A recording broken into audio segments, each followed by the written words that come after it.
Hare Krishna, Krishna Krishna, Hare Hare, Hare Rama, Rama Rama, Hare Hare, Hare Krishna, Krishna Krishna, Hare Hare, Hare Rama, Rama Rama, Hare Hare, Hare Krishna, Krishna Krishna, Hare Krishna, Hare Rama, Hare Krishna, Krishna Krishna, Hare Hare, Hare Rama, Rama Rama, Hare Hare, Hare Krishna, Krishna Krishna, Hare Hare, Hare Rama, Rama Rama, Hare Hare, Hare Krishna, Krishna Krishna, Hare Hare, Hare Rama, Rama Rama, Hare Hare, Hare Krishna, Krishna Krishna, Hare Hare, Hare Rama, Rama Hare Krishna, Hare Krishna, Krishna Krishna, Hare Hare, Hare Rama, Rama Rama, Hare Hare, Hare Krishna, Hare Krishna, Krishna Hare Hare, Krishna Krishna, Hare Hare, Hare Rama, Rama Rama, Hare Krishna, Krishna Krishna, Hare Rama, Rama Rama, Hare Hare Krishna, Krishna Krishna, Hare Hare, Hare Rama, Rama Rama, Hare Hare Krishna,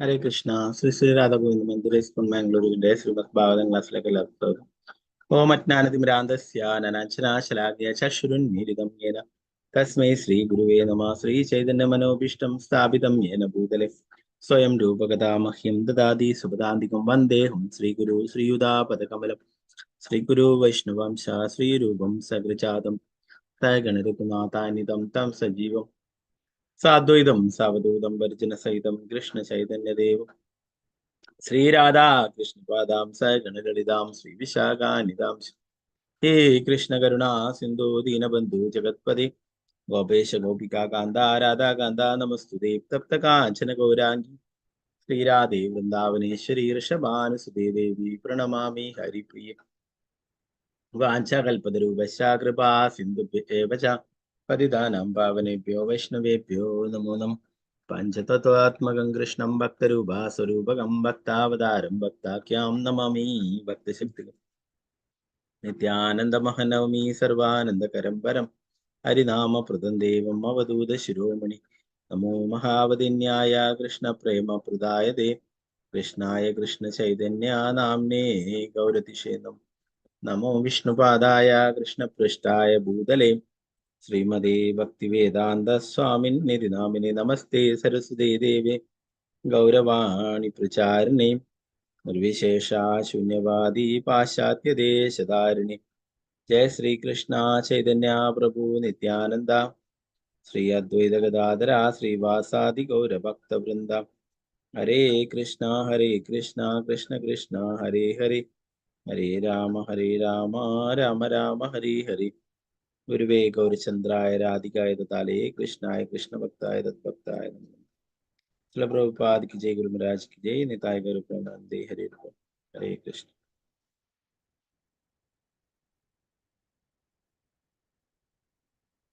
മദേകബന്ധു മത്സംഗിൻ മദ്ഗുരു മന്മഹാദന അന്നിഷ്ടാരകമദ്ഭാഗ്യാമദാനന്ദ നമോസ്തുതേ. ഗ്രന്ഥരായ ശ്രീമദ് ഭാഗവതം കി ജയ്. ശ്രീമദ് ഭാഗവതം ചതുർത്ഥ സ്കന്ധം 3-ാം അധ്യായം ശ്ലോകം 1. പുതിയൊരു അധ്യായം നമ്മൾ ഇന്ന് തുടങ്ങുന്നതാണ്.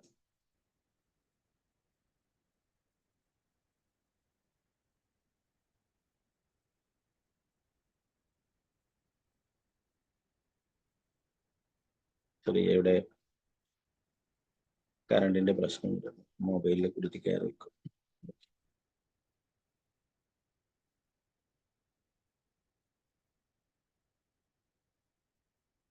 ഓം നമോ ഭഗവതേ വാസുദേവായ.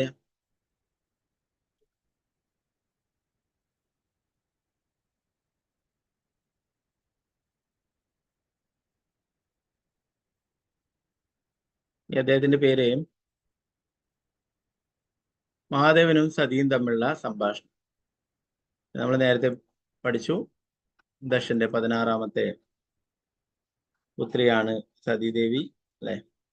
അവളെ മഹാദേവനാണ് വിവാഹം കഴിച്ചിട്ടുള്ളത്. നേരത്തെ മഹാദേവനെ, ശിവനെ അധിക്ഷേപിക്കുന്നതായിട്ടുള്ള കാര്യങ്ങളൊക്കെ നമ്മൾ നേരത്തെ പഠിക്കുകയുണ്ടായി. ഓക്കെ, അപ്പൊ ഇവിടെ സതിയും മഹാദേവനും തമ്മിലുള്ള ആ സംഭാഷണങ്ങളെ കുറിച്ചിട്ടാണ് ഈ അധ്യായം വിവരിക്കുന്നത് എന്നാണ് പറയുന്നത്. ഓക്കെ, നമുക്ക് നോക്കാം. ആദ്യമായിട്ട് മൈത്രേയ മുനി വിതുരരോട് പറഞ്ഞു കൊടുക്കുന്നതാണ്. ഓം നമോ ഭഗവതേ വാസുദേവായ. മൈത്രേയ ഉവാച.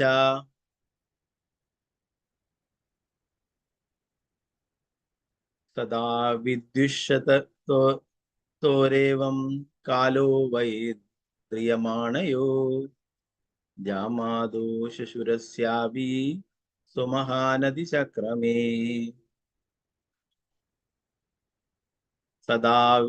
മൈത്രേയ ഉവാച. സദാ വിദ്യുഷതോരേവം കാലോ വൈ ദ്രിയമാണയോ ജാമാദോ ശശുരസ്യാപി സുമഹാനാദി ചക്രമേ. ഹരേ കൃഷ്ണ. നമുക്കുള്ള ആവശ്യമുള്ള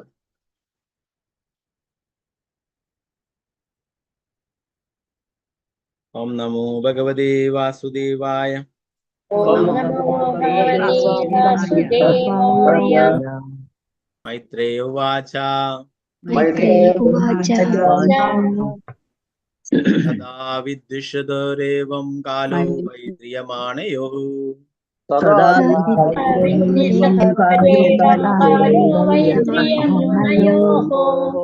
ജാമാദോ ശശുരസ്യാപി സുമഹാനദി ചക്രമേ.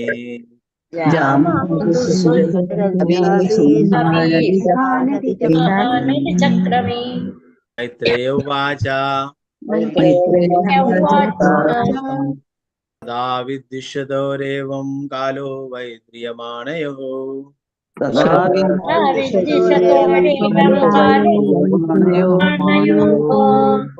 ജാമാദോ ശശുരസ്യാപി സുമഹാനാദി ചക്രമേ.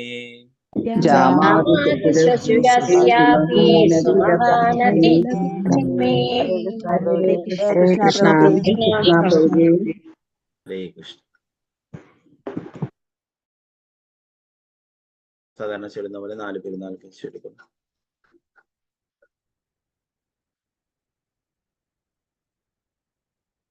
വിജയനാണ് മാതാജി, അംബിക കേശവ ദേവദാസ് മാതാജി, മാലതി ശ്യാമ ദേവദാസ് മാതാജി, നിർമ്മല മാതാജി ചൊല്ലിക്കുന്നു. ഹരേ കൃഷ്ണ. ഹരേ കൃഷ്ണ. ഹരേ കൃഷ്ണ പ്രഭുജി. ഹരേ കൃഷ്ണ. ഓം നമോ ഭഗവതേ വാസുദേവായ. മൈത്രേയ ഉവാച. സദാ വിദ്യുഷതോരേവം കാലോ വൈ ദ്രിയമാണയോ ജാമാദോ ശശുരസ്യാപി മഹാനദി ചക്രമേ. ഹരേ കൃഷ്ണ. ഹരേ കൃഷ്ണ പ്രഭു.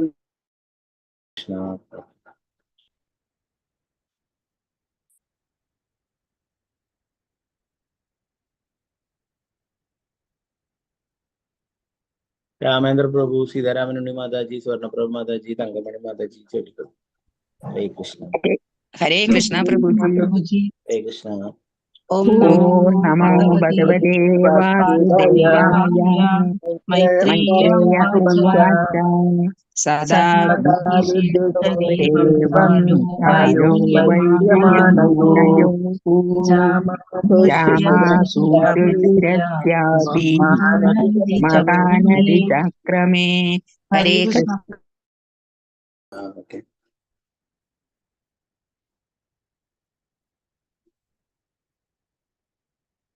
വത്സല ഷാജി മാതാജി, വാസന്ത മാതാജി, വത്സല മാതാജി, ഭാരതി മാതാജി ചൊല്ലി. ഹരേ കൃഷ്ണ. ഹരേ കൃഷ്ണ. ഹരേ കൃഷ്ണ. ഓം നമോ ഭഗവതേ വാസുദേവായ. മൈത്രേയ മൈത്രേയ ഉവാച ഉവാച സദാ സദാ വിദ്വിഷതോരേവം കാലോ കാലോപീയമാനയോ രാമോശിരസ്യാപി മഹാനദിചക്രമേ. ഹരേ കൃഷ്ണ പ്രഭു. ഹരേ കൃഷ്ണ. ഹരേ കൃഷ്ണ.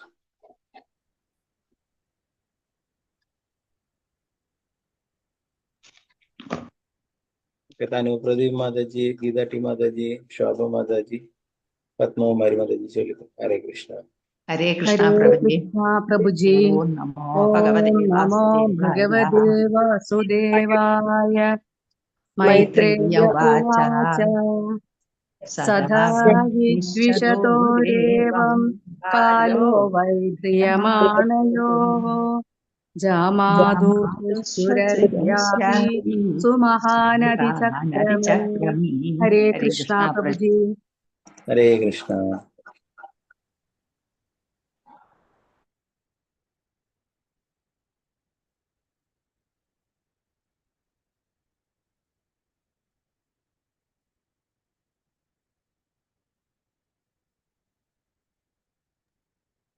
വത്സലഗോപാലൻ മാതാജി, ജമല പ്രസന്ന മാതാജി, ഗീതസി മാതാജി, അനുപകുമാരി മാതാജി. എല്ലാരും ഈ 2 സ്പൂണ് ഹരേ കൃഷ്ണ. ഹരേ കൃഷ്ണ പ്രഭുജി. പ്രഭുജി. ഓം നമോ ഭഗവതേ വാസുദേവായ. മൈത്രേയ ഉവാച സദാ വിദ്വിഷതോരേവം കാലോ വൈദ്രിയമാണയോ ജാമാതുരസ്യാപി. ഹരേ കൃഷ്ണ പ്രഭുജി. ഹരേ കൃഷ്ണ. ഓക്കെ.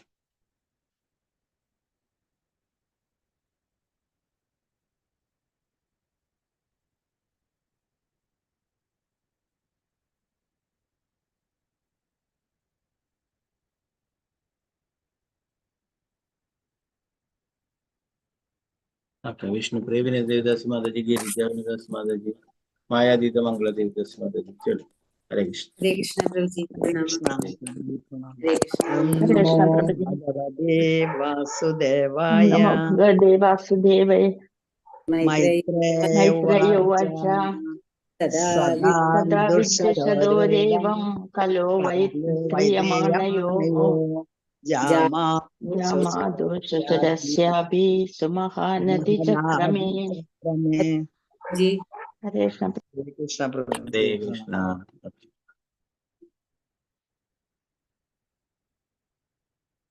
നമുക്ക് ഇതിന്റെ വിവർത്തനം നോക്കാം.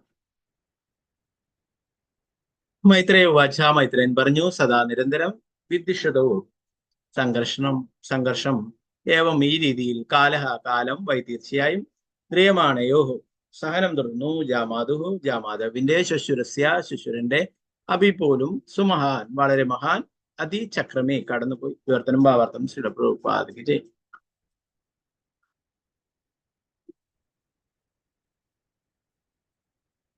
മൈത്രേയൻ തുടർന്നു, ജാമാതാവിനും ശുശ്വരനും ദശനും ശിവനുമിടയിലെ സംഘർഷം ഈ രീതിയിൽ വളരെ ദീർഘകാലം ഭാവാർത്ഥം ശ്രീലപ്രഭുപാദിക്ക് ചെയ്യും. മഹാദേവനും ദശനും തമ്മിലുള്ള തെറ്റിദ്ധാരണയുടെ കാരണം വിതുരന്റെ ചോദ്യത്തിന് മൈത്രേയൻ മറുപടി അറിയുന്ന രീതിയിലാണ് കഴിഞ്ഞ അധ്യായത്തിൽ വിശദീകരിച്ചു. ദശനും ജാമാതാവിനും ഇടയിലെ ഈ വിപ്രതിപത്തി സതിയുടെ ശരീരത്യാജത്തിന് എങ്ങനെ കാരണമായി എന്നതായിരുന്നു അടുത്ത ചോദ്യം. സതി അവളുടെ ശരീരം ത്യജിക്കുന്നതിന് മുഖ്യ കാരണക്കാരനായ അവളുടെ പിതാവ് ദശൻ മഹാദേവനെ ക്ഷണിക്കുക പോലും ചെയ്യാത്ത മറ്റൊരു യാഗം നടത്തി സാധാരണയായി യജ്ഞങ്ങൾ നടത്തുമ്പോൾ അവയെല്ലാം തന്നെ പരമദിവ്യപുരുഷനായ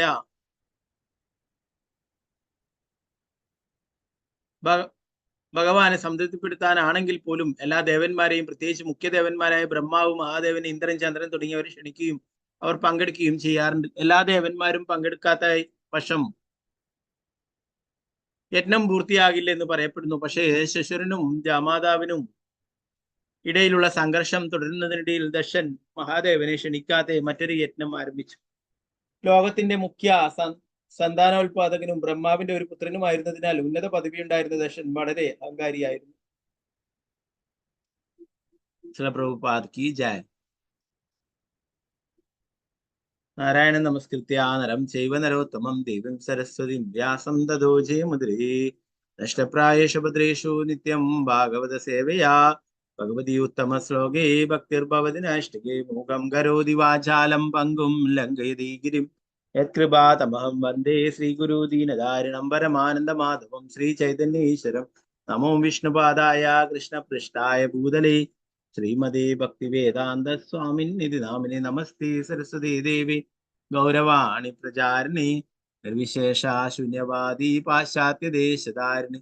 जय श्री कृष्ण चैतन्य प्रभु नित्यानंद श्री अद्वैत गदाधर श्रीवासादि गौर भक्त वृंदा। हरे कृष्णा कृष्ण कृष्णा हरे हरे, हरे राम राम राम हरे हरे।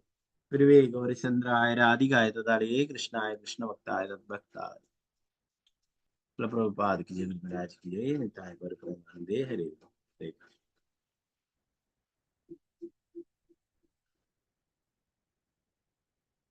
ഇവിടെ വിതുരന്റെ ചോദ്യങ്ങൾക്ക് മൈത്രേയ മുനി ഉത്തരങ്ങൾ നൽകുകയാണ് അല്ലെ. ഇവിടെ പറയുന്ന ഈ ശ്ലോകം പറയുന്നത് ദശനും ശിവനും തമ്മിലുള്ള സംഘർഷം വളരെ ദീർഘകാലം തുടരുകയുണ്ടായെന്ന് പറയുന്നു.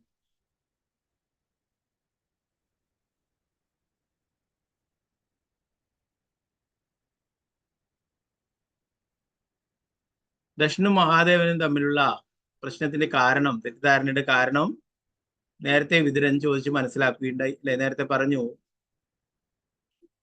അവിടെ വന്നിട്ടുള്ള ദേവന്മാരൊക്കെ ദശനെ ബഹുമാനിച്ചപ്പോൾ മഹാദേവൻ അദ്ദേഹത്തെ എഴുന്നേറ്റ് നിന്ന് ബഹുമാനിച്ചില്ല എന്നുള്ള കാരണം. അപ്പൊ അദ്ദേഹത്തിന്റെ കാഴ്ചപ്പാടിൽ തന്റെ മകളുടെ ഭർത്താവാണ് അല്ലെ. എന്നാൽ ഈ ഭൗതിക ലോകത്തിന്റെ നാഥനായിരിക്കുന്ന ശിവൻ എല്ലാ ദേവന്മാരുടെയും ദേവനാണ്, മഹാദേവനാണ്. അപ്പൊ അതുപോലെ തന്നെ ബ്രഹ്മാവ് തന്റെ പിതാവാണ്, അതുകൊണ്ട് ബ്രഹ്മാവും എഴുന്നേറ്റിട്ടുണ്ടായിരുന്നു അല്ലെ. എന്നാൽ തന്റെ പിതാവിനോടൊന്നും പറയാൻ സാധിക്കില്ല. എന്നാൽ തന്റെ മകളുടെ ഭർത്താവായത് കൊണ്ട് തന്നെ ആ ഒരു കാഴ്ചപ്പാടില് ശിവനെ വിമർശിക്കുകയുണ്ടായി, അപമാനിക്കുകയുണ്ടായി. അതൊക്കെ നമ്മൾ നേരത്തെ കഴിഞ്ഞ അധ്യായത്തിൽ കണ്ടില്ലേ. അപ്പൊ പിന്നീട് അടുത്ത ചോദ്യമായിട്ട് വിദ്യാർത്ഥി ചോദിക്കുന്നത് എങ്ങനെയാണ് സതീദേവി ഈ ശരീരം ത്യജിച്ചിട്ടുണ്ടായിരുന്നത്, ഉപേക്ഷിച്ചിട്ടുണ്ടായിരുന്നത് എന്നുള്ള കാര്യമാണ്.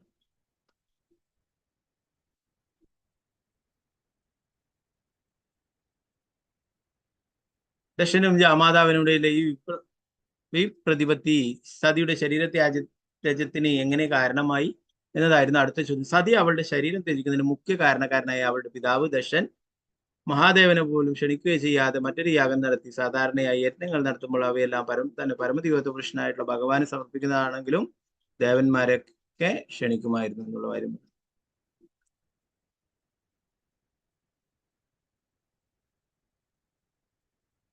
പ്രത്യേകിച്ചും ബ്രഹ്മാവും മഹാദേവനും ഇന്ദ്രനും ചന്ദ്രനെയും അവരൊക്കെ ക്ഷണിക്കുകയും അവരൊക്കെ പങ്കെടുക്കുകയും ചെയ്യുമായിരുന്നു. എന്തെങ്കിലും യജ്ഞങ്ങളും യാഗങ്ങളൊക്കെ നടത്തും. എല്ലാം ഭഗവാനാണ്, പരമപുരുഷനാണ്. എന്നാൽ അതിഥികളായിട്ട് അവരൊക്കെ ക്ഷണിക്കുമായിരുന്നു. എല്ലാ ദേവന്മാരും പങ്കെടുക്കാത്ത പക്ഷം യജ്ഞം പൂർത്തിയാകാറില്ല എന്ന് പറയപ്പെടുന്നു. പക്ഷേ ശിശുരനും ജാമാതാവിനും ഇടയിലുള്ള സംഘർഷം തുടർന്നുള്ള ദശൻ മഹാദേവനെ ക്ഷണിക്കാത്ത മറ്റൊരു യജ്ഞം ആരംഭിച്ചു. ലോകത്തിന്റെ മുഖ്യ സന്താനാത്ഭുതനും ബ്രഹ്മാവിന്റെ പുത്രനുമായിരുന്ന ഉന്നത പദവി ഉണ്ടായിരുന്ന ദശൻ വളരെ അഹങ്കാരിയായിരുന്നു. ബ്രഹ്മാവിന്റെ പുത്രനാണ്, അതുപോലെ തന്നെ ഉന്നത പദവിയുണ്ട്, അതൊക്കെ കൊണ്ട് അഹങ്കാരമായിരുന്നു. അതുകൊണ്ട് മഹാദേവനെ ക്ഷണിച്ചില്ല. നേരത്തെ അവിടെ നിന്നും മഹാദേവനെ അപമാനിച്ചുകൊണ്ട് ഇറങ്ങിപ്പോവുകയുണ്ടായി അല്ലെ. പുതുതായിട്ടൊരു യജ്ഞം ആരംഭിക്കുകയുണ്ടായി. അതില് മഹാദേവനെ ക്ഷണിക്കുകയുണ്ടായിരുന്നില്ല എന്ന് പറഞ്ഞു.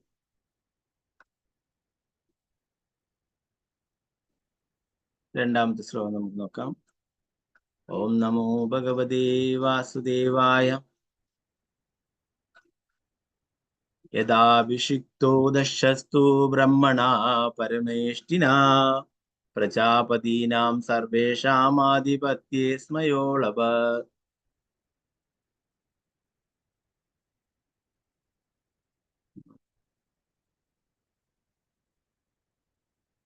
അതിലൊരു ചെറിയ അക്ഷരത്തിട്ടുണ്ട്, സ്മയോ അഭവത് എന്നാണ് കേട്ടോ. അവിടെ ഒരു യഥാഭിഷിക്തോ ദശസ്തു ബ്രഹ്മണാ പരമേഷ്ഠിനാ പ്രജാപതീനാം സർവേഷാം ആധിപത്യേ സ്മയോ അഭവത്. ബ്രഹ്മാവ് പ്രജാപതിമാരുടെ ലോകത്തിലെ ജനസംഖ്യ വർദ്ധിപ്പിക്കേണ്ടവരുടെ മുഖ്യനായി നിയമിച്ചതോടെ ദക്ഷൻ അങ്ങേയറ്റം ഗർഭിഷ്ഠനായി തീർന്നു. ഭാവാർത്ഥം ശിലപ്രഭുപാദിച്ചു. ദക്ഷൻ അസൂയാലുവും മഹാദേവനോട് ശത്രുത ഉള്ളവനായിരുന്നിട്ടും എല്ലാ പ്രജാപതിമാരുടെയും മുഖ്യനായി നിയമിക്കപ്പെട്ടിരുന്നു. അവന്റെ അതിര് കടന്ന അഹങ്കാരത്തിന് കാരണം അതായിരുന്നു. ഒരു മനുഷ്യൻ അവന്റെ ഭൗതിക പദവികളിൽ അമിതമായി അഹങ്കരിക്കുമ്പോൾ വിനാശകരമായ എന്തു പ്രവൃത്തിയും ചെയ്യും. അങ്ങനെ മിഥ്യാഭിമാനത്തിലായിരുന്നു ദക്ഷന്റെ പ്രവൃത്തികൾ. ഈ അധ്യായത്തിൽ അതാണ് വിവരിക്കുന്നത്. ശിലപ്രഭുപാദിക്ക് ജയം. ഇപ്പൊ ഇവിടെ ബ്രഹ്മാവിന്റെ പുത്രനാണ് അല്ലെ. അപ്പൊ പ്രജാപതിമാരുടെ ലോകത്തിലെ ജനസംഖ്യ വർദ്ധിപ്പിക്കേണ്ട ആളുടെ മുഖ്യനായിട്ട് നിയമിച്ചു ദക്ഷനെ. അതുകൊണ്ട് തന്നെ അങ്ങേയറ്റം അഹങ്കാരിയും ഗർഭിഷ്ഠനുമായി തീർന്നു എന്ന് പ്രഭാതൊരു ഭാവാർത്ഥ പറയുന്നു. ഇങ്ങനെ ഒരാൾക്ക് ഭൗതിക പദവികളിൽ അമിതമായി അഹങ്കരിക്കുമ്പോൾ വിനാശകരമായ എന്ത് പ്രവൃത്തിയും ചെയ്യും. പദവി അധികാരമൊക്കെ കിട്ടിക്കഴിഞ്ഞാല് എന്ത് പ്രവൃത്തിയും ചെയ്യും അല്ലെ. അങ്ങനെയുള്ള പ്രവൃത്തിയായിരുന്നു, അങ്ങനെ മിഥ്യാഭിമാനത്തിലായിരുന്നു ദക്ഷന്റെ പ്രവൃത്തികളും എന്ന് പറയുന്നു. അതാണ് ഈ അധ്യായത്തില് വിവരിക്കുന്നത് അല്ലെ. ഇന്ന് കലിയുഗത്തില് ഇങ്ങനെയുള്ള ആൾക്കാരെ കാണാം. ഭൗതികമായിട്ടുള്ള പദവികളിൽ അല്ലെ, രാഷ്ട്രീയക്കാരായാലും മറ്റുള്ള ആളായാലൊക്കെ അവർക്ക് മന്ത്രി പദവി മറ്റുള്ള പദവികളൊക്കെ കിട്ടിയാൽ വളരെയേറെ അഹങ്കാരികളായി തീരും അല്ലെ. എങ്ങനെയാണ് തങ്ങളൊക്കെ തെരഞ്ഞെടുക്കപ്പെട്ടത് എന്നുള്ള കാര്യം പോലും മറന്നുപോകും അല്ലെ. ജനങ്ങളൊക്കെ സഹായിച്ചത് കൊണ്ടാണ് അവർക്ക് അങ്ങനെ ഭരണത്തിലിരിക്കാനോ അല്ലെ ഭരണാധികാരിയാവാനോ മറ്റുള്ള സ്ഥാനങ്ങളിൽ ലഭിക്കുന്നതും ഒക്കെ അല്ലെ. പിന്നീട് ആ ജനങ്ങളെയൊക്കെ മറന്നുപോകും അല്ലെ. സ്വന്തം സ്ഥാനത്തിന്റെ അഹങ്കാരത്തില് പ്രവർത്തിക്കുകയൊക്കെ ചെയ്യും അല്ലെ. ഇതുപോലെ ഇനി കലിയുഗം പുരോഗമിക്കും തോറും ഇങ്ങനെയുള്ള അധർമ്മികളായിട്ടുള്ള ആൾക്കാരെ കൊണ്ട് നിറയും ലോകം എന്ന് പറയുന്നു. അപ്പോഴാണ് ഭഗവാൻ കൽക്കിയായിട്ട് അവതരിക്കും എന്ന് പറയുന്നത്. അങ്ങനെയുള്ള ജനങ്ങൾക്ക് ഉപദ്രവങ്ങൾ നടത്തിക്കൊണ്ടിരിക്കുന്ന അങ്ങനെയുള്ള എല്ലാ ഭരണാധികാരികളെയും നിഷ്കരണം ഇല്ലാതാക്കാനായിട്ട് ഭഗവാൻ കൽക്കിയായിട്ട് അവതരിക്കുന്നതിനെ കുറിച്ചിട്ട് ഈ കലിയുഗത്തിന്റെ അന്ത്യത്തിൽ സത്യയുഗത്തിന്റെ ആരംഭത്തോടുകൂടി കലിയുഗം അവസാനിക്കുന്നതോടുകൂടിയിട്ട് ഭഗവാൻ അവതരിക്കുന്നതായിട്ട് ശ്രീമദ് ഭാഗവതം പറയുന്നു. ഓക്കെ, അപ്പൊ ഇങ്ങനെ അമിതമായിട്ടുള്ള അഹങ്കാരം ഉണ്ടാവുന്നത് ഭൗതികമായിട്ടുള്ള പദവികളൊക്കെ ലഭിക്കും. അതുകൊണ്ട് തന്നെ ദക്ഷൻ ഇവിടെ വളരെ അഹങ്കാരിയായിരുന്നു. മറ്റുള്ളവരെയൊക്കെ മഹാദേവനെ നിന്ദിക്കുന്ന തരത്തിലുള്ള പെരുമാറ്റങ്ങളാണ് ഉണ്ടായിരുന്നത്.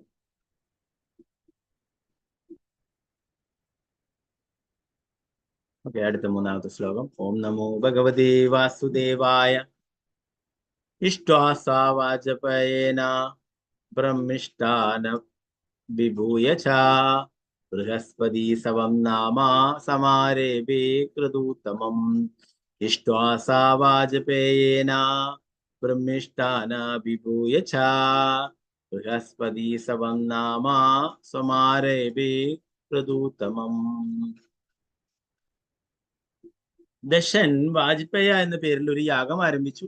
പിതാവ് ബ്രഹ്മാവിന്റെ എല്ലാ പിന്തുണയും ലഭിക്കിയാൽ ആത്മവിശ്വാസം വർദ്ധിപ്പിച്ച അവൻ ആ യാഗം പൂർത്തിയാക്കിയ ശേഷം ബൃഹസ്പതി സവം എന്നു പേരുള്ള മറ്റൊരു മഹായാഗം കൂടി അനുഷ്ഠിച്ചു. ഒരു വാജ്പേയ എന്ന് പറയുന്ന ഒരു യാഗം തുടങ്ങുകയും അത് ബ്രഹ്മാവിന്റെ ഒക്കെ സഹായം കൊണ്ട് തന്നെ പിന്തുണ കൊണ്ട് തന്നെ പൂർത്തിയാക്കുകയും ചെയ്തു. അതിനുശേഷം വേറൊരു യാഗം ആരംഭിച്ചതായിരുന്നു ബൃഹസ്പതി സവം എന്ന് പറയുന്ന മറ്റൊരു മഹായാഗം കൂടി അനുഷ്ഠിക്കുകയുണ്ടായിരുന്നു. ഭാവാർത്ഥം ശ്രീലപ്രഭുപാദ്. ബൃഹസ്പതി സഭ യാഗം നടത്തുന്നതിന് മുമ്പ് ഒരുവൻ വാജ്പേയ യാഗം നടത്തിയിരിക്കണമെന്ന് വേദങ്ങളിൽ അനുശാസിച്ചു. ഈ യാഗങ്ങൾ നടത്തുമ്പോൾ എന്തായാലും ദക്ഷൻ മഹാദേവനെ പോലുള്ള മഹാഭക്തന്മാരെ അവഗണിച്ചു. യജ്ഞങ്ങളിൽ പങ്കെടുക്കുവാൻ ദേവന്മാർ യോഗ്യരാണെന്നും അവർക്ക് യജ്ഞാർപ്പണം പങ്കുവയ്ക്കണമെന്നും വേദങ്ങളിൽ നിർദ്ദേശിച്ചിട്ടുണ്ടെങ്കിലും ദക്ഷൻ അത് ഒഴിവാക്കി. ഭഗവാൻ വിഷ്ണുവിനെ സന്തുഷ്ടനാക്കുവാൻ ഉദ്ദേശിച്ചുള്ളവയാണ് സകല യജ്ഞങ്ങളും. ഭഗവാൻ വിഷ്ണു എന്നാൽ അദ്ദേഹത്തിന്റെ മുഴുവൻ ഭക്തന്മാരും ഉൾപ്പെട്ടതാണ്. ബ്രഹ്മാവും ശിവനും മറ്റു ദേവന്മാരും ഭഗവാൻ വിഷ്ണുവിന്റെ വിനീത സേവകരാണ്. ആകയാൽ അവരില്ലാതെ നടത്തുന്ന യജ്ഞങ്ങളിൽ അദ്ദേഹം ഒരിക്കലും സംതൃപ്തനാകാറില്ല.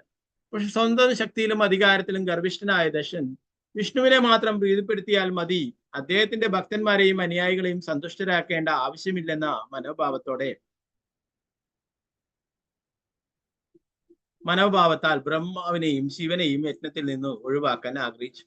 പക്ഷെ ശരിയായ പ്രക്രിയ അതല്ല. വിഷ്ണു ആദ്യം അദ്ദേഹത്തിന്റെ അനുയായികളുടെ സംതൃപ്തിയാണ് ആഗ്രഹിക്കുന്നത്.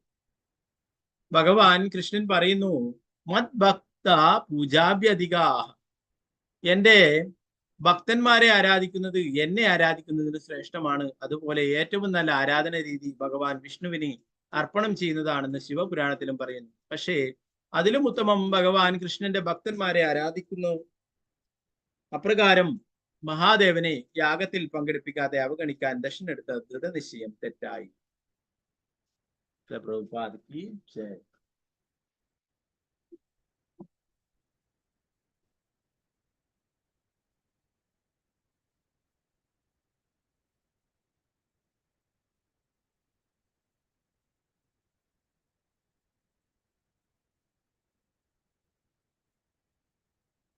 ഇവിടെ എന്താ പറയുന്നത്? ദക്ഷൻ മറ്റുള്ളവരൊന്നും വേണ്ട ആവശ്യമില്ല അല്ലെ? മറ്റുള്ള ഭക്തന്മാരൊന്നും വേണ്ട, പ്രത്യേകിച്ചും പ്രധാനപ്പെട്ടവരായിട്ടുള്ള ബ്രഹ്മാവും ശിവനും ഇതിൽ പങ്കെടുക്കണമെന്നില്ല, വിഷ്ണുവിനെ മാത്രം സംതൃപ്തനാക്കിയാൽ മതി എന്ന് വിചാരിക്കുകയുണ്ടായി എന്ന് പറഞ്ഞു അല്ലെ? യഥാർത്ഥത്തിൽ വിഷ്ണുവിന് വേണ്ടിയിട്ട് തന്നെയാണ് യജ്ഞങ്ങൾ ആചരിക്കുന്നത് അല്ലെ? എല്ലാം ഭഗവാനെ സമർപ്പിച്ചുകൊണ്ട് ചെയ്യാനായിട്ട് ഭഗവാൻ പറയുന്നത്. എന്നാൽ ഭഗവാന്റെ ഭക്തന്മാരും ഭഗവാന് പ്രിയപ്പെട്ടത് തന്നെയാണ് അല്ലെ? അവരെ അവഗണിച്ചു കൊണ്ട് നടത്തുന്ന കാര്യങ്ങളൊന്നും തന്നെ ഭഗവാൻ ഇഷ്ടപ്പെടുന്നില്ല.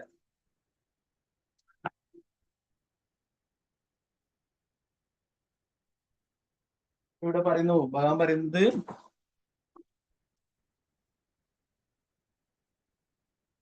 മദ്ഭക്ത പൂജ്യാഭ്യധിക എന്ന് ഭഗവാൻ പറയുന്നു. എന്റെ ഭക്തന്മാരെ ആരാധിക്കുന്നത്, എന്നെ ആരാധിക്കുന്നത് ശ്രേഷ്ഠമാണ്. അതുപോലെ തന്നെ ശിവനും പാർവതിയോട് പറയുന്നു, ആരാധനകളിൽ വെച്ചിട്ട് ഏറ്റവും വലിയ ആരാധന എന്ന് പറയുന്നത് വിഷ്ണു ആരാധന, വിഷ്ണുവിന് അർപ്പണം ചെയ്യുന്നതാണെന്ന് ശിവപുരാണത്തിലും പറയുന്നു. പക്ഷെ അതിലും ഉത്തമമായിട്ടുള്ളതാണ് ഭഗവാൻ കൃഷ്ണന്റെ ഭക്തന്മാരെ ആരാധിക്കുന്നത്. അപ്രകാരം മഹാദേവനെ യാഗത്തിൽ പങ്കെടുപ്പിക്കാതെ അവഗണിക്കാൻ ദക്ഷിണെടുത്തത് ദൃശ്യം തെറ്റായി എന്ന് പറഞ്ഞു. അപ്പൊ ഭഗവാൻ പറയുന്നത്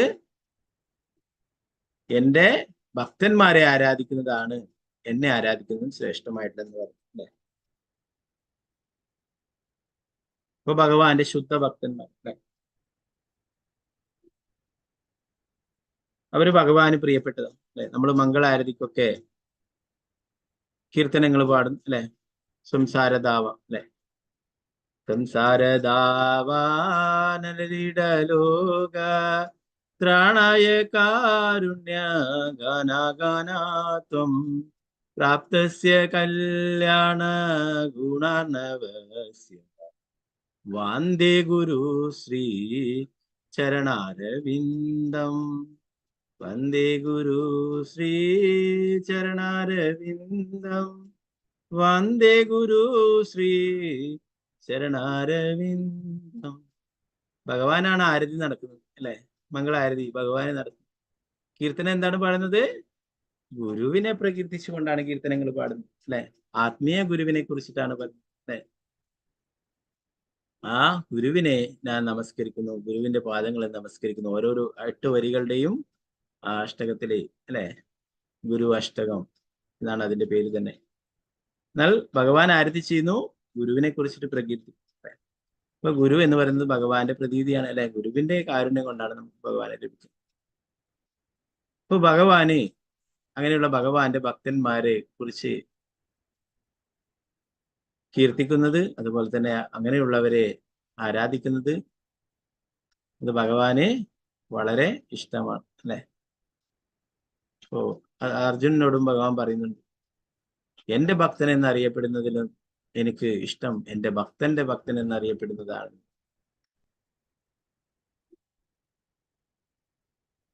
അപ്പോ എന്തായാലും ഇവിടെ ദക്ഷൻ തിരഞ്ഞെടുത്തിട്ടുള്ള രീതി ശരിയായതല്ല എന്ന് പറഞ്ഞു. അത് തെറ്റായി പോയി, അയാളുടെ അധപ്പതനത്തിനായിട്ടുള്ള കാരണമാണ്. നേരത്തെ 2 പേരാണ് ബഹുമാനിക്കാതിരുന്നത്. ഒന്ന് ബ്രഹ്മാവ്, ഒന്ന് ശിവനും അല്ലെ? ബ്രഹ്മാവ് തന്റെ പിതാവാണ് അല്ലെ? പിതാവ് ഒരിക്കലും പുത്രൻ വീഴുമ്പോൾ എഴുന്നേറ്റ് നിന്ന് ബഹുമാനിക്കേണ്ട ആവശ്യമില്ല.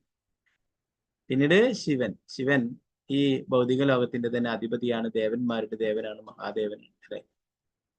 അപ്പൊ അവരെ 2 പേരെയും അതുകൊണ്ട് തന്നെ ഒഴിവാക്കിയിട്ടുണ്ട്. ഇന്നിവിടെ എങ്ങനെ എന്താ പറയുക, ഈ ഭൗതിക ലോകത്തില് കലിയുഗത്തിൽ ഇങ്ങനെയുള്ള കാര്യങ്ങളൊക്കെ കാണും അല്ലെ? അവരൊക്കെ ഒഴിവാക്കാം. അങ്ങനെ എന്തെങ്കിലും ഫംഗ്ഷനൊക്കെ നടക്കും പറയും, അവരൊന്നും വേണ്ട, അവരൊക്കെ ഒഴിവായിക്കോളൂ എന്ന് പറയും. എന്താണ്, അവരുമായിട്ട് എന്തെങ്കിലും ചെറിയ സൗന്ദര്യ പിണക്കങ്ങളൊക്കെ ഉണ്ടാവും അല്ലെ? അതുപോലെ ഇവിടെ ദക്ഷനും അവരെ 2 പേരെയും ഒഴിവാക്കിയിട്ട് യാഗങ്ങളൊക്കെ നടത്തിയിട്ടുണ്ടായിരുന്നു അല്ലെ? ഭഗവാന്റെ ഭക്തന്മാരെന്ന് പറയുന്നത് അത്രയും പ്രിയപ്പെട്ടതാണ് അല്ലെ? യുധിഷ്ഠിര മഹാരാജാവ് ആ രാജസൂയ യജ്ഞം നടത്തുമ്പോൾ അതില് എല്ലാവരെയും ഭഗവാൻ വിളിക്കാനായിട്ട് പറയുകയും അതില് ഒരു വ്യക്തിയെ അവര് എന്താ പറയാ ഒരു ജാതി ബുദ്ധി കാണിച്ചിട്ട് അവരെ ക്ഷണിക്കാതിരിക്കുകയും ചെയ്യും. ശാസ്ത്രങ്ങൾ പറയുന്നു വൈഷ്ണവേരെ ജാതി ബുദ്ധി, വൈഷ്ണവരെ ഇന്ന ജാതിയിൽപ്പെട്ട ആള് ഇന്ന കുലത്തിൽപ്പെട്ട ആള് എന്ന് തരംതിരിക്കരുത്, നേരെ കറുത്തവൻ വെളുത്തവൻ സമ്പന്നൻ ദരിദ്രൻ ഇങ്ങനെയൊന്നും ഒരിക്കലും തരംതിരിക്കരുത് എന്ന് വൈഷ്ണവേരെ ജാതി ബുദ്ധി പാടില്ല. അപ്പോ അങ്ങനെ ഒരു വ്യക്തിയെ അവർ ഒഴിച്ചു വെക്കുകയുണ്ടായി. ചണ്ടാളൻ എല്ലാവരെയും എല്ലാ സ്ഥലത്തും പോയിട്ട് ക്ഷണിക്കുകയുണ്ടായി. എന്നാൽ ശോഭാച്ച വാൽമീകി എന്നുള്ള ഒരു ചണ്ടാല കുലത്തിൽപ്പെട്ടിട്ടുള്ള പട്ടിമാംസം തിന്നുന്ന ഒരു വ്യക്തിയെ മാത്രം ക്ഷണിച്ചു. രാജസൂയ യജ്ഞം ഭംഗിയായി പൂർത്തിയായി കഴിഞ്ഞാൽ താനെ ശംഖ് മുഴങ്ങും എന്നുള്ളതാണ് അതിന്റെ ഫലം. എന്നാൽ ആ ശംഖ് മുഴങ്ങാതിരുന്നപ്പോൾ കാര്യങ്ങൾ അന്വേഷിക്കുകയും, ഞാനിത് നേരത്തെയൊക്കെ ക്ലാസ്സിൽ ചർച്ച ചെയ്തിട്ടില്ല നമ്മൾ, അതുകൊണ്ട് സ്പീഡ് പറഞ്ഞു. അപ്പോഴേ അതിന്റെ കാരണം അന്വേഷിക്കുകയും ഭഗവാൻ പറയുകയുണ്ടായി, നിങ്ങള് എല്ലാ ഭക്തന്മാരെയും ക്ഷണിച്ചിട്ടില്ല. എല്ലാവരും പരസ്പരം ചർച്ച ചെയ്യാൻ തുടങ്ങി. നമ്മളെല്ലാവരെയും ക്ഷണിച്ചു, എല്ലാ സ്ഥലത്തും പോയി ഓരോരോ ആൾക്കാരും പറയാൻ തുടങ്ങി. ഭഗവാൻ ഒന്നുകൂടി പറഞ്ഞു, ഒന്നുകൂടി ഓർത്ത് നോക്കൂ, ആരെങ്കിലും ഒരാളെയെങ്കിലും വിട്ടുപോയിട്ടുണ്ടോ? നമ്മൾ ഒരാളെ വിട്ടു, ആ ചണ്ടാളനുണ്ടല്ലോ, അയാളെ വിളിച്ചാലും വരുന്നില്ല, പിന്നെ അയാളുടെ വീട്ടിൽ എങ്ങനെയാണ് ഞങ്ങൾ കയറി പോകും? അതുകൊണ്ട് അയാളുടെ വീട്ടിൽ മാത്രം പോയില്ല, നമ്മൾ ബാക്കി എല്ലാവരെയും ക്ഷണിക്കുകയുണ്ടായിരുന്നു. ഭഗവാൻ പറഞ്ഞു, അവനും എന്റെ ഭക്തനാണ് എന്ന്. ഉടനെ അവരെ അദ്ദേഹത്തെ വീട്ടിൽ പോയി കാണുകയും ക്ഷണിക്കുകയും ഒക്കെ ചെയ്തു. ഉടനെ തന്നെ വരണമെന്ന് പറഞ്ഞിട്ട് കൈയോടെ കൂട്ടിക്കൊണ്ടുപോയിരുന്നു. അവൻ ഭയപ്പെട്ടു. എന്താണ്, രാജാവും അദ്ദേഹത്തിന്റെ സേവകരും ഒക്കെ വന്നിരിക്കുന്നത് എന്തിനാണ്? തന്നെ കൂട്ടിക്കൊണ്ടുപോകാൻ, തന്നെ തുറങ്കലിൽ അടക്കാനായിരിക്കും എന്നാണ് വിചാരിച്ചത്. എന്തോ തെറ്റ് ചെയ്തു വരിക. അല്ല, അവിടെ പോയപ്പോൾ നല്ല സ്വർണ്ണ തളികയിൽ ധാരാളം വിഭവങ്ങളൊക്കെ നൽകി അദ്ദേഹത്തെ സൽക്കരിച്ചു. ദ്രൗപദി ധാരാളം വിഭവങ്ങൾ ഉണ്ടാക്കിയിട്ട് എല്ലാം വിളമ്പിക്കൊടുത്തു. അദ്ദേഹം, ആ ചണ്ടാളൻ വളരെ ഭയത്തോടെ ഇതൊക്കെ വാരി കഴിക്കുകയുണ്ടായി. എന്താണ് സംഭവിക്കാൻ പോകുന്നതെന്ന് അറിയാതെ എല്ലാം കൂട്ടിക്കുഴച്ച് പായസവും ചോറും തൈരും എന്താ പറയാ എല്ലാം തന്നെ സ്വീറ്റ്സും എല്ലാം കൂടി ഒരുമിച്ച് ഒരു കിച്ചടിയാക്കിയിട്ട് വാരി കഴിക്കുകയുണ്ടായി. അപ്പൊ അത് കണ്ടിട്ട് ദ്രൗപദി ഇങ്ങനെ വിചാരിച്ചു, എത്ര നന്നായിട്ടാണ് ഞാൻ എല്ലാം പാകം ചെയ്തിരിക്കുന്നത്. ഓരോരോ കാര്യങ്ങളും തൊട്ട് നോക്കിയിട്ട് വളരെ ഭംഗിയായിരിക്കുന്നു എന്ന് പറഞ്ഞിരുന്നെങ്കിൽ, അല്ലെങ്കിൽ അതുപോലെ ആസ്വദിച്ച് കഴിച്ചിരുന്നെങ്കിൽ എന്ന് കരുതിയിട്ട്, ചണ്ടാള കുലത്തിൽ ജനിച്ചത് കൊണ്ടല്ലേ, ഒരു ചണ്ടാളിന് ആയതുകൊണ്ടല്ലേ ഇങ്ങനെ പ്രസാദം കഴിക്കുന്നത് എന്ന് വിചാരിക്കുകയുണ്ടായി മനസ്സുകൊണ്ട്. അപ്പൊ അദ്ദേഹം കൈയൊക്കെ കഴുകി അദ്ദേഹത്തിന് സ്വർണ്ണ തളികയൊക്കെ അങ്ങ് നീ തന്നെ കൊണ്ടുപോയിക്കോളൂ എന്ന് പറഞ്ഞു. അപ്പൊ അത് കഴിഞ്ഞിട്ടും ശംഖ് വിളിച്ചില്ല. ശംഖ് താനെ ഊതി. അപ്പോഴേ വീണ്ടും ഭഗവാന്റെ അടുത്ത് കാരണം ചോദിച്ചു. ഭഗവാൻ പറഞ്ഞു, അദ്ദേഹത്തെ ക്ഷണിച്ചു, അതൊക്കെ ശരി തന്നെ, എന്നാൽ നിങ്ങളിൽ ആരോ അദ്ദേഹത്തെ വീണ്ടും അങ്ങനെ ഒരു അവഗണനയോടെ താഴ്ന്ന കുലത്തിലുള്ളവൻ എന്ന രീതിയിൽ ചിന്തിക്കുകയുണ്ടായി. അദ്ദേഹത്തെ ആ മനോഭാവത്തോടെ കാണുകയുണ്ടായിരുന്നു. വീണ്ടും പരസ്പരം എല്ലാവരും ചർച്ച. ഞാൻ പറഞ്ഞില്ല, ഞാൻ ചിന്തിച്ചില്ല എന്ന് സാരം ദ്രൗപദി പറഞ്ഞു. എന്റെ ഭാഗത്താണ് തെറ്റി. ഞാൻ വിചാരിച്ചു പോയി, ഞാൻ ഇത്രയും വിഭവങ്ങളൊക്കെ ഉണ്ടാക്കിയിട്ട് അദ്ദേഹത്തിന് വിളമ്പിക്കൊടുത്തിട്ട് അദ്ദേഹം അത് നല്ല ആസ്വദിച്ച് കഴിക്കുമെന്ന് ഞാൻ കരുതി.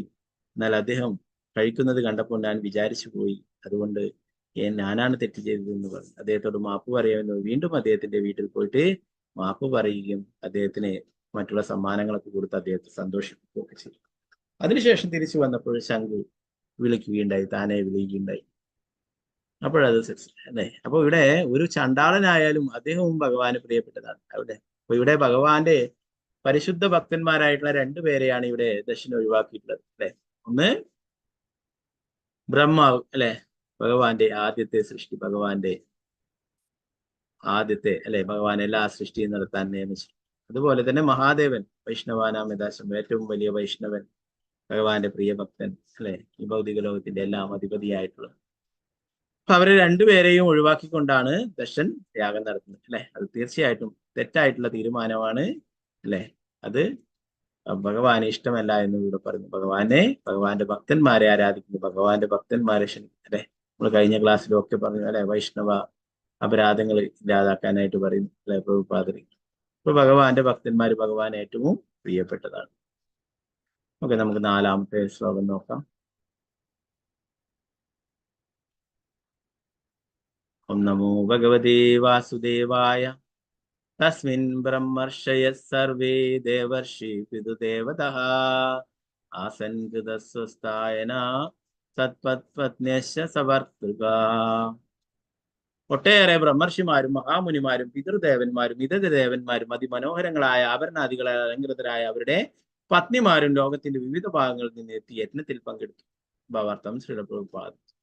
വിവാഹാഘോഷത്തിന് എന്ന പോലെ ഏതൊരു മംഗള ചടങ്ങിനും യജ്ഞാചരണത്തിനും പൂജാ ചടങ്ങുകൾക്കൊക്കെ സുമംഗലികളായ വനിതകൾ സർവാഭരണ വിഭൂഷിതകളായി പങ്കെടുക്കുന്നത് ശുഭകരം.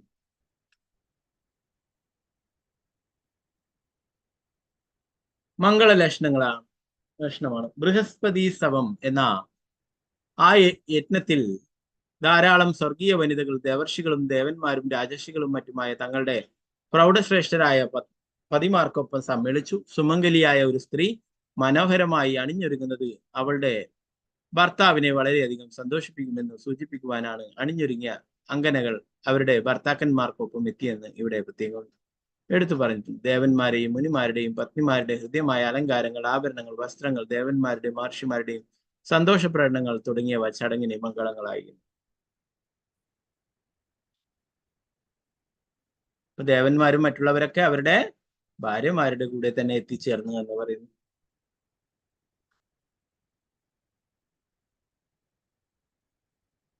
യജ്ഞങ്ങളും മറ്റുള്ളതൊക്കെ നടക്കുമ്പോൾ അങ്ങനെ എല്ലാവരും പങ്കെടുക്കുന്നു. അതൊരു മംഗളകരമായിട്ടുള്ള ചടങ്ങായതുകൊണ്ട് തന്നെ അത് ശുഭകരമായിട്ടുള്ള കാര്യമാണെന്ന് ഇവിടെ പറയുന്നു. 5ഉം 6ഉം 7ഉം ശ്ലോകങ്ങൾ ഒരുമിച്ചാണ് അത്. ഓം നമോ ഭഗവതേ വാസുദേവായ.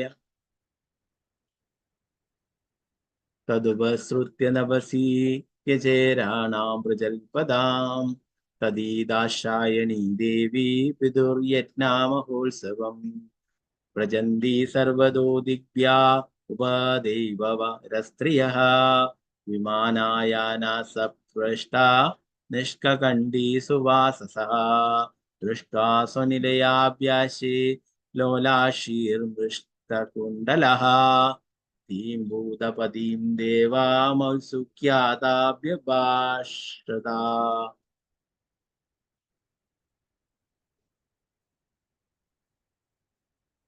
പതിവ്രതയായ വനിത സതി ദക്ഷന്റെ പുത്രി ഗഗനചാരികളായ സ്വർഗീയ പൗരന്മാർ ആകാശത്ത് പറന്നു നടക്കുന്നതിനിടയിൽ നടത്തിയ സംഭാഷണങ്ങളിൽ നിന്നും അവളുടെ പിതാവ് ദക്ഷൻ നടത്തുന്ന മഹായജ്ഞത്തെ പറ്റി ശ്രവിച്ചിരുന്നു. സ്വർഗീയ പൗരന്മാരുടെ പതക്കങ്ങളോടുകൂടിയ കണ്ടാഭരണങ്ങളും മനോഹരങ്ങളായ കർണാഭരണങ്ങളും മേന്മയേറിയ വസ്ത്രങ്ങളും അണിഞ്ഞ് മോഹനാംഗികളായ പത്നിമാർ നാനാ ദിക്കുകളിൽ നിന്നും വന്ന് തങ്ങളുടെ ഭവനത്തിന് സമീപത്തു കൂടി യജ്ഞത്തിൽ പങ്കെടുക്കാൻ പോകുന്നത് കണ്ട സതി ഉത്തുംഗമായ ഉത്കണ്ഠയോടെ ഭൂതാധിപനായ തന്റെ പതിയെ സമീപിച്ച് താഴെ പറയും പോലെ സംസാരിച്ചു. അപ്പൊ സതീദേവി ഇതൊക്കെ കാണുന്നു. എല്ലാ സ്വർഗത്തിലുള്ള ദേവന്മാരും മറ്റുള്ളവരൊക്കെ അവരുടെ ഭാര്യമാരും എല്ലാം ഒരു വളരെ ഭംഗിയായി വേഷങ്ങളൊക്കെ ധരിച്ചിട്ട് തന്റെ പിതാവ് നടത്തുന്ന യാഗത്തിന് പോകുന്നതായിട്ട്. ഭാവാർത്ഥം ശ്രീല പ്രഭുപാദ. മഹാദേവന്റെ ഭവനം ഈ ഗ്രഹത്തിലല്ലെന്ന് കാണപ്പെടുന്നു. ആയിരുന്നെങ്കിൽ വിവിധ ദിശകളിൽ നിന്നും ഈ ഗ്രഹത്തിന് നേരെ വിമാനങ്ങൾ വരുന്നത് കാണുവാനും അവയിലെ സഞ്ചാരികൾ ദക്ഷന്റെ യജ്ഞത്തെ പറ്റി സംസാരിക്കുന്നത് കേൾക്കുവാനും സതിക്ക് എങ്ങനെ സാധിക്കുമായിരുന്നു? ദക്ഷന്റെ പുത്രിയായതിനാൽ സതി ഇവിടെ ദാശായണി എന്നും വിളിക്കപ്പെട്ടിരുന്നു. യഥാർത്ഥത്തിൽ ദേവന്മാരല്ലാത്തവരും ദേവന്മാർക്കും മനുഷ്യർക്കും ഇടയിലുള്ളവരുമായ ഗന്ധർവന്മാർ, കിന്നരന്മാർ, ഉരകന്മാർ തുടങ്ങിയവരെ പരാമർശിച്ചാണ് ഇവിടെ ഉപദേവ വര എന്ന് സൂചിപ്പിച്ചിട്ടുള്ളത്. അവർ വരുന്നത് വിമാനങ്ങളിലുമാണ്. സ്വനിലയാഭ്യാസേ എന്ന പദം സൂചിപ്പിക്കുന്നത് അവളുടെ ഭവനത്തിന് തൊട്ടടുത്തു കൂടിയാണ് വിമാനങ്ങൾ കടന്നു പോയിരുന്നത് എന്നാണ്. സ്വർഗീയ പൗരന്മാരുടെ പത്നിമാരുടെ വസ്ത്രാഭരണാദികളെ കുറിച്ചും ശാരീരിക സവിശേഷതകളെ കുറിച്ചും ഇവിടെ ഹൃദ്യമായി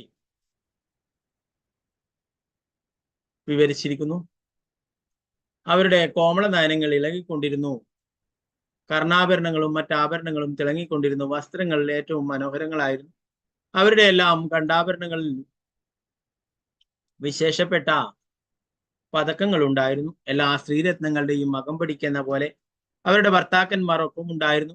എല്ലാം കണ്ട സതിക്ക് ദാശായണിക്ക് അവരെ പോലെ അതിമനോഹരമായി അണിഞ്ഞൊരുങ്ങുവാനും ഭർത്താവുമൊത്ത് യാഗത്തിന് പോകുവാനും ഉൾക്കടമായ അഭിനിവേശം ഉണ്ടായിപ്പോയി. സ്ത്രീയുടെ സഹജമായ പ്രവണതയാണ്. പോയി സതീദേവി ഇതൊക്കെ കണ്ടിട്ട് സതീദേവിക്കും ഇതുപോലെ ഇവരൊക്കെ പോകുന്ന പോലെ തന്റെ പിതാവ് നടത്തുന്ന യാഗത്തിന് പോവാനായിട്ട് ആഗ്രഹമുണ്ടായി. 8ാമത്തെ ശ്ലോകം. ഓം നമോ ഭഗവതേ വാസുദേവായ. സത്യോവാച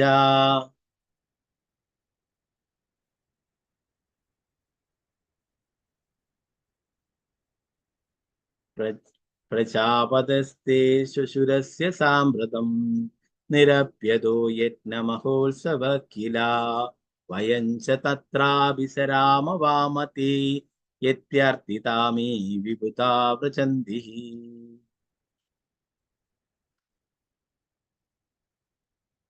സതി പറഞ്ഞു, എന്റെ പ്രിയപ്പെട്ട മഹാദേവനെ, അങ്ങയുടെ ശുശുരൻ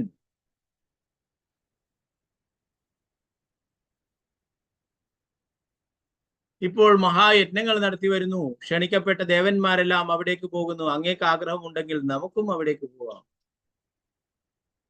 സതീദേവിക്കാണ് പോവേണ്ടത് അല്ലെ. എന്നാൽ മഹാദേവനോട് പറയുന്നു, അങ്ങേക്ക് ആഗ്രഹമുണ്ടെങ്കിൽ നമുക്കും അവിടെ പോവാം. എല്ലാവരും പോകുന്നു. ഭാവാർത്ഥം ശ്രീലപ്രഭുപാദിപ്പിച്ചു. സ്വന്തം പിതാവും പതിയായ മഹാദേവനും മധ്യയുള്ള സംഘർഷം അറിവുണ്ടായിരുന്നിട്ടും പിതാവ് നടത്തി വരുന്ന യാഗങ്ങളിൽ സംബന്ധിക്കാൻ ക്ഷണിതാക്കളായ ദേവന്മാരെല്ലാം പോയിക്കൊണ്ടിരിക്കുന്ന പിതൃഭവനത്തിലേക്ക് പോകാനുള്ള തന്റെ ആഗ്രഹം ഭർത്താവിനോട് പ്രകടിപ്പിക്കുമായിരുന്നു സതി.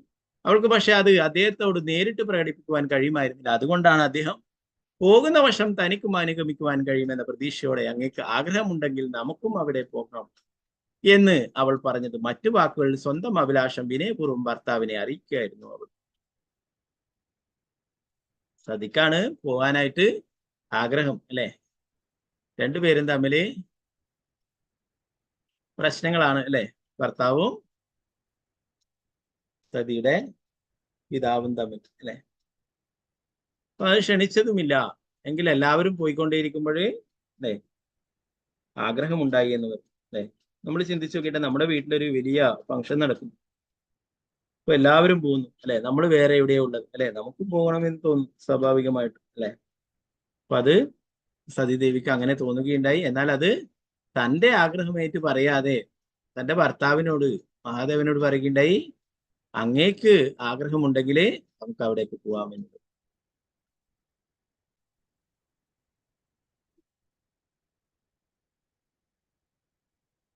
തന്റെ ആഗ്രഹം ഭർത്താവിനോട് പ്രകടിപ്പിക്കാൻ സതി. അവൾക്ക് പക്ഷേ അത് അദ്ദേഹത്തോട് നേരിട്ട് പ്രകടിപ്പിക്കുവാൻ കഴിയുന്നില്ല. അതുകൊണ്ടാണ് അദ്ദേഹം പോകുന്ന വശം തനിക്കും അനുഗമിക്കുവാൻ കഴിയുമെന്ന പ്രതീക്ഷയോടെ അങ്ങേക്ക് ആഗ്രഹമുണ്ടെങ്കിൽ നമുക്കും അവിടേക്ക് പോകാമെന്ന് അവൾ പറഞ്ഞു. മറ്റു വാക്കുകൾ സ്വന്തം അഭിലാഷം വിനയപൂർവ്വം ഭർത്താവിനെ അറിയിക്കുകയായിരുന്നു അവിടെ നിന്ന്. വിനയത്തോടെ തനിക്ക് പോകണം എന്നുള്ള കാര്യം അല്ലെ, ഭർത്താവിന്റെ കൂടെ താനും വരും എന്നുള്ള അർത്ഥത്തില് നിങ്ങൾ ഇഷ്ടപ്പെടുന്നുണ്ടെങ്കിൽ, നിങ്ങൾക്ക് ഇഷ്ടമാണെങ്കിൽ പോവാം, ആഗ്രഹമുണ്ടെങ്കിൽ നമുക്ക് പോവാം എന്നുള്ള തരത്തില് പറയുകയുണ്ടായെന്ന് പറഞ്ഞു. 9ാമത്തെ ശ്ലോകം നമുക്ക് നോക്കാം. ഓം നമോ ഭഗവതേ വാസുദേവായ. തസ്മിൻ ഭഗിന്യോ മമ ഭർത്തുഭി സ്വകൈർ ധ്രുവം ഗമിഷ്യന്തി സുഹൃത്തി ദൃശ്യവഃ അഹം ച തസ്മിൻ ഭവതാപി കാമയേ സഹോപനീതം പരിബർഹമർഹിതും.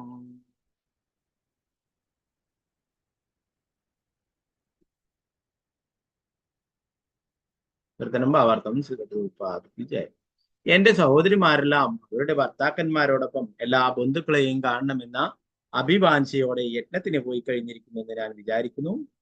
എനിക്ക് പിതാവ് നൽകിയ ആഭരണങ്ങളെല്ലാം അണിഞ്ഞ് അങ്ങയോടൊപ്പം ആ സമ്മേളനത്തിൽ സംബന്ധിക്കണമെന്ന് ആഗ്രഹമുണ്ട്. അപ്പോ ഇവിടെ പറയുന്നത് എന്താണ്? തന്റെ സഹോദരിമാരെല്ലാം പോയിട്ടുണ്ടാവും അല്ലെ. എത്ര സഹോദരിമാരുണ്ട്? നേരത്തെ നമ്മൾ പഠിച്ചു. സതീദേവിക്ക് എത്ര സഹോദരിമാരുണ്ട്? ദർശന എത്ര പുത്രിമാരുണ്ട്? 18 അല്ലേ? 16.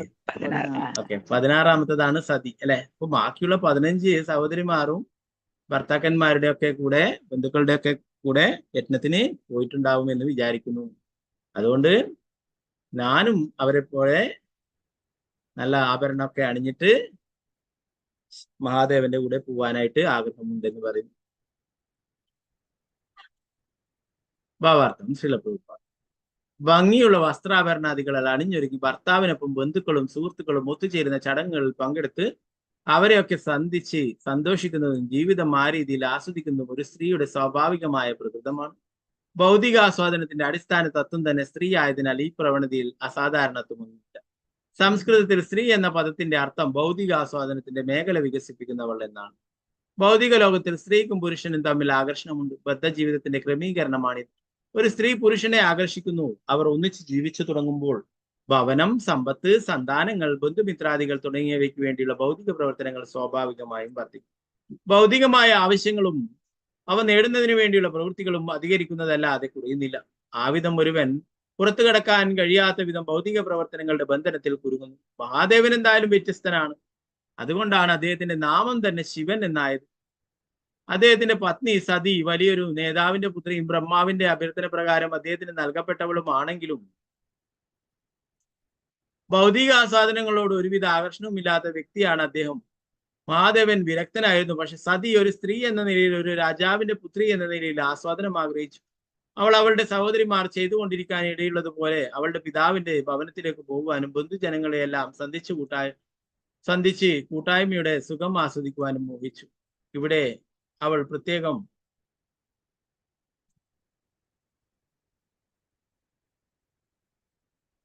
എടുത്തു പറഞ്ഞിരിക്കുന്നു. അവൾക്ക് അവളുടെ പിതാവ് നൽകിയ ആഭരണങ്ങൾ ഉപയോഗിച്ച് സ്വയം അണിഞ്ഞൊരുങ്ങണമെന്നാണ്.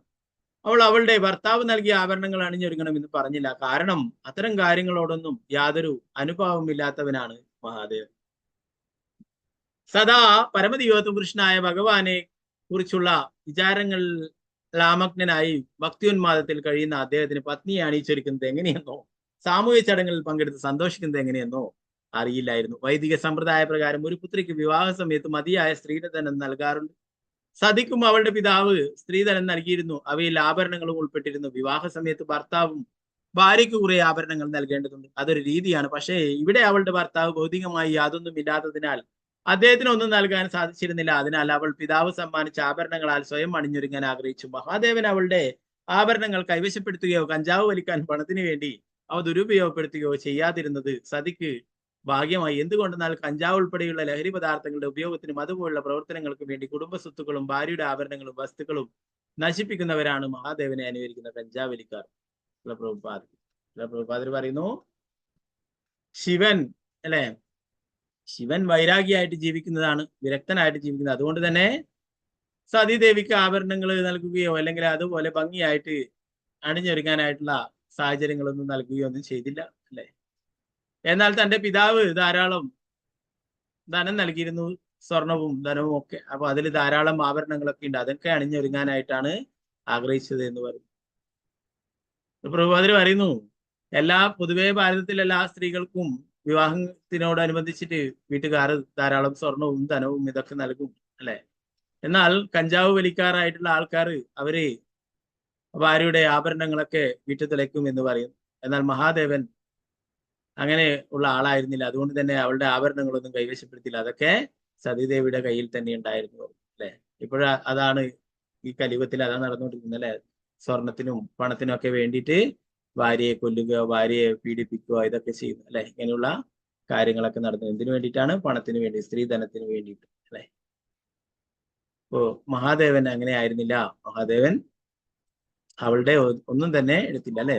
ഭൗതികമായിട്ടുള്ള യാതൊരു കാര്യങ്ങളും ആവശ്യമില്ല അല്ലെ. മഹാദേവൻ തന്നെ ആഭരണങ്ങൾ അണിച്ചില്ല. കഴുത്തിലൊരു പാമ്പിനെ അല്ലെ, അരയിലൊരു പാമ്പിനെ, ഇതൊക്കെയാണ് അണിഞ്ഞിരിക്കുന്നത് അല്ലെ. ഒരു വസ്ത്രം പോലും ശരിയായതായിട്ട് അല്ലെ. ഓ, അങ്ങനെയുള്ള മഹാദേവന് ഭൗതികമായിട്ടുള്ള യാതൊരു കാര്യങ്ങളും വേണ്ട. അതുകൊണ്ട് തന്നെ എല്ലാം സതീദേവിയുടെ കയ്യിൽ തന്നെ ഉണ്ടായിരുന്നു എന്ന് പ്രഭുപാദർ പറഞ്ഞു. ഇന്നത്തെ ആൾക്കാർ കഞ്ചാവ് വലിക്കുന്നവരും മഹാദേവനെ അനുകരിച്ചുകൊണ്ട് നടക്കുന്നവരും അവരൊക്കെ ഭാര്യയുടെ എല്ലാം വീട്ടിൽ തുലയ്ക്കുന്നു എന്ന് പറയുന്നു, നശിപ്പിക്കുന്നു എന്ന് പറയുന്നു. കഞ്ചാവ് ഉൾപ്പെടെ ലഹരി പദാർത്ഥങ്ങളുടെ ഉപയോഗത്തിനും അതുപോലുള്ള പ്രവർത്തനങ്ങൾക്കും വേണ്ടി കുടുംബ സ്വത്തുക്കളും ഭാര്യയുടെ ആഭരണങ്ങളും വസ്തുക്കളും നശിപ്പിക്കുന്നവരാണ് മഹാദേവനെ അനുകരിക്കുന്ന കഞ്ചാവ് വലിക്കാറ്. ഈ ഒരു ശ്ലോകം കൂടി നോക്കാം. 10ാമത്തത്. ഓം നമോ ഭഗവതേ വാസുദേവായ തത്ര സുസുർമേനു വർത്തുത സംവിധാ മാതൃശ്വശ്രൂ നിന്നദിയം ച മാതരം.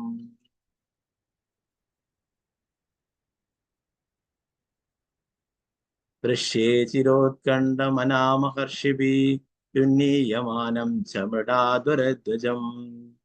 എന്റെ സഹോദരിമാർ, മാതാവിന്റെ സഹോദരിമാർ, അവരുടെ ഭർത്താക്കന്മാർ, വാത്സല്യനിധികളായ മറ്റു ബന്ധുക്കൾ, അങ്ങനെ എല്ലാവരും അവിടെ സമ്മേളിക്കും. അതിനാൽ അവിടെ പോകുന്ന വശം എനിക്ക് അവരെല്ലാം കാണാൻ കഴിയും. പതാകകൾ പാറിപ്പറക്കുന്നതും മഹാമുനിമാരുടെ യജ്ഞാനുഷ്ഠാനങ്ങളും ദർശിക്കുവാൻ സാധിക്കും. ഈ വക കാരണങ്ങളാൽ എന്റെ പ്രിയതമനെ എനിക്ക് അവിടെ പോകുവാൻ അതിയായ ആകാംക്ഷ. ഭാവാർത്ഥം ശ്രീല പ്രഭുപാദ്. നേരത്തെ സൂചിപ്പിച്ചതുപോലെ ജാമാതാവിനും ശശിരനും ഇടയിലെ സംഘർഷം വളരെ കാലമായി നിലനിൽക്കുകയായിരുന്നു. അതുമൂലം സതിക്ക് അവളുടെ പിതാവിന്റെ ഭവനത്തിലേക്ക് പോകുവാൻ കഴിഞ്ഞിരുന്നില്ല. അതുകൊണ്ട് അവിടേക്ക് പോകുവാൻ അവൾക്ക് അതിയായ ആകാംക്ഷ ഉണ്ടായിരുന്നു.